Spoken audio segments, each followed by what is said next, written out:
Welcome to intellectuals Avenue.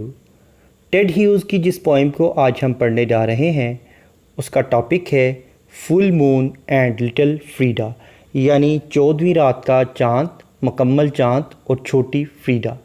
Frida Ted Hughes की बेटी का नाम है और यहाँ पर एक कंट्राडिक्शन है। एक तरफ तो फुल मून है जिसका मैग्नीट्यूड और साइज़ बहुत बड़ा है और दूसरी तरफ उसके मद्दे मुकाबल एक छोटी फ्रीडा है।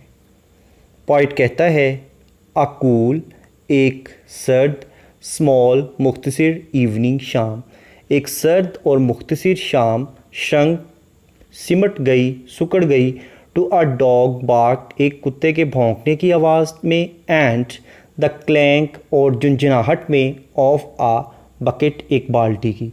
यानी एक सर्द और मुख्तसर शाम सिर्फ़ और सिर्फ एक कुत्ते के भौंकने और बाल्टी के छनछनाने की आवाज़ तक महदूद होकर रह गई। सिर्फ दो तरह की आवाज़ें थी जो उस शाम में आ रही थी। एंड यू लिसनिंग, और तुम सुन रही हो। वो अपनी बेटी को मुखातब करते हुए कहता है कि उन दोनों चीज़ों की आवाज़, ए बेटी तुम सुन रही हो। आ स्पाइडर्स वेब, एक मकड़े का जाला, टेंस, परेशान था, फॉर द ड्यूज़ टच, क्योंकि उसे शबनम के कतरों ने छू लिया था। यानी शबनम के कतरे पड़ने की वजह से जो स्पाइडर का यानी मकड़े का जाला था वो भी डिस्टर्ब हो गया था, परेशान था। अ पेल लिफ्टेड, एक बाल्टी उठाई हुई थी, स्टिल, जो कि साकन थी, एंड ब्रिमिंग, और भरी हुई थी। मिरर, वो एक आईने की मानिंद थी, यानी उसके अंदर जो भी चीज़ थी, पानी या दूध था, वो बिल्कुल साकन होने की वजह से एक मिरर का काम दे रहा था। टू टेम्प्ट, और वो अक्सा रहा था, अ फर्स्ट स्टार, पहले सितारे को, टू आ ट्रिमोर, कि वो थोड़ी सी हरकत करे, सरसराहट अपने अंदर पैदा करे। काउस आर गोइंग होम, गाय अपने घरों को वापस जा रही थी, इन द लेन देयर, वहाँ एक तारीक रास्ते से, गाय एक तारीक रास्ते से वापस जा रही थी।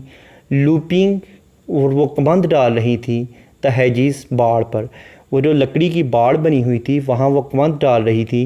With their warm wreaths of breaths, यानी उनके जो सांस थे वो जब सांस लेती थी तो उसमें से एक फोग या स्मोक टाइप धुआं सा उठता था, वो धुआंधार सांस ले रही थी। अ डार्क रिवर ऑफ ब्लड, जब वो गुज़र रही थी तो यूँ लग रहा था जैसा कि तारीक खून का दरिया बह रहा हो। मैनी बोल्डर्स, और वो गाय बिल्कुल पत्थर की मानंद थी, कंकरों की मानंद थी। बैलेंसिंग अनस्पिल्ड मिल्क, जो कि यानी उस दूध का तवाज़ुन बरकरार रखी हुई थी जो कि अभी गिरा नहीं था, अभी बिखरा नहीं था। मून यू क्राइड सडनली, फिर तुम अचानक चिल्लाई। मून, चाँद, मून, मून, चाँद, चाँद। The moon has stepped back, फिर चाँद जो था वो एक कदम पीछे हट गया। लाइक एन आर्टिस्ट, एक फ़नकार की तरह। गेजिंग अमेज्ड, जो कि बड़ी हैरानी के आलम में घूर रहा हो, एट अ वर्क, काम के दौरान। और फिर चाँद उस फ़नकार की तरह एक कदम पीछे हट गया जो कि काम के दौरान बड़ी हैरानी के आलम में घूर रहा हो। That points at him amazed, फिर उसने उसकी तरफ बड़ी हैरानी के आलम में इशारा किया। इस पोइम की ग्लॉसरी, ट्रांसलेशन और एक्सप्लेनेशन को देखने के बाद अब हम आते हैं इस पोइम में यूज़ होने वाली फिगर्स ऑफ स्पीच की जानिब। सबसे पहले हम देखते हैं सिमिली। सिमिली का मतलब है to compare two different things on the base of same और सिमिलर ट्रेट्स, यानी एक जैसी खसूसियात की बिना पर दो मुख्तलिफ़ चीज़ों का मुकाबला करना।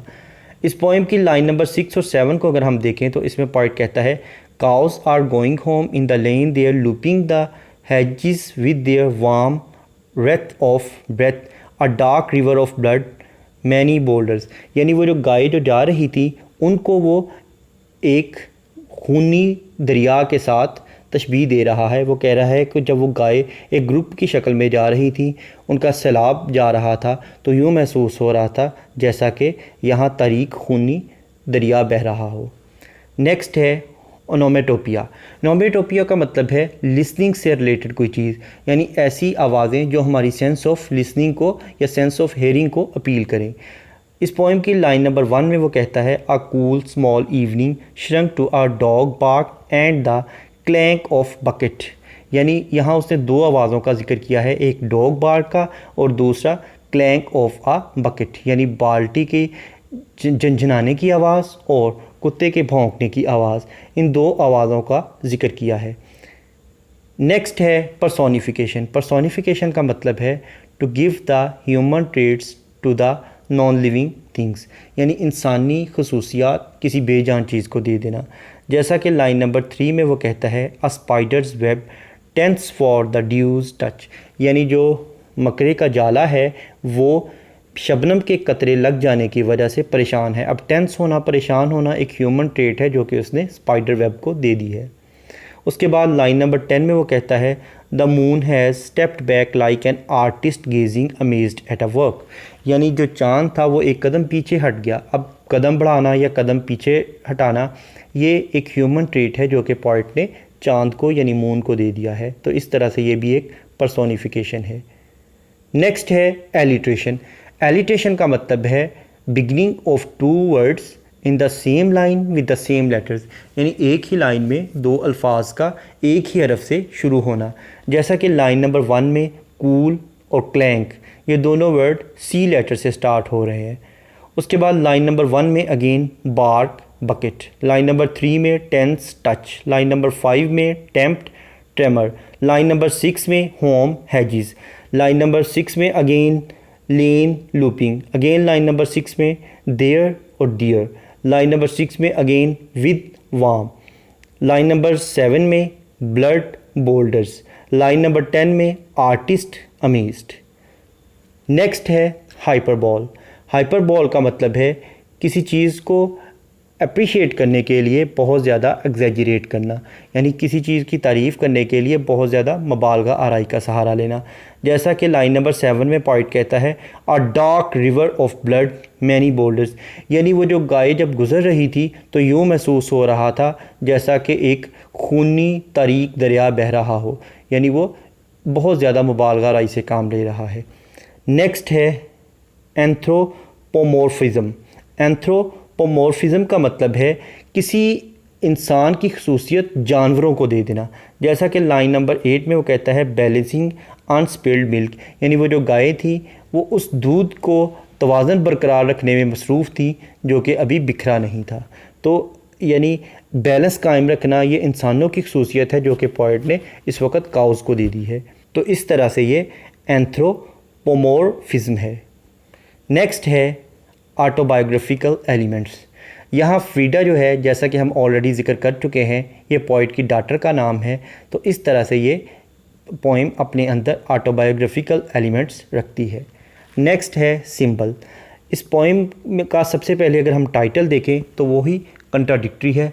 यहाँ मून और अपनी जो बेटी है उसकी फ्रीडा, इन दोनों को वो कंपेयर कर रहा है। उसके बाद वो कहता है इस पोइम में barking of dog and clank of bucket, ये दो चीज़ें जो हैं ये सिंबल है बच्ची की खुशी का। जैसा कि एक बच्ची को के सामने अगर किसी टॉय की कोई बेल बजा दी जाए या टोन बजा दी जाए तो खुश हो जाती है, इस तरह से ये दोनों आवाज़ें पोइट ने अपनी बेटी की खुशी के लिए इस्तेमाल की हैं। नेक्स्ट है स्पाइडर्स वेब। अब जो स्पाइडर वेब है ये भी बच्ची की नज़ाकत की तरफ इशारा करता है, उसकी डेलिकेसी की तरफ इशारा करता है।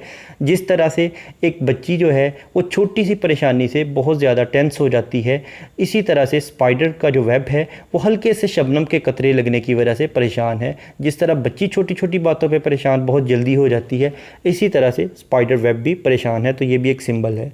नेक्स्ट मून जो है ये उसके फादर का यानी टेड ह्यूज़ का अपना सिंबल है, और जो आर्ट है ये उस बच्ची फ्रीडा का सिंबल है। Thank you for attending this lecture.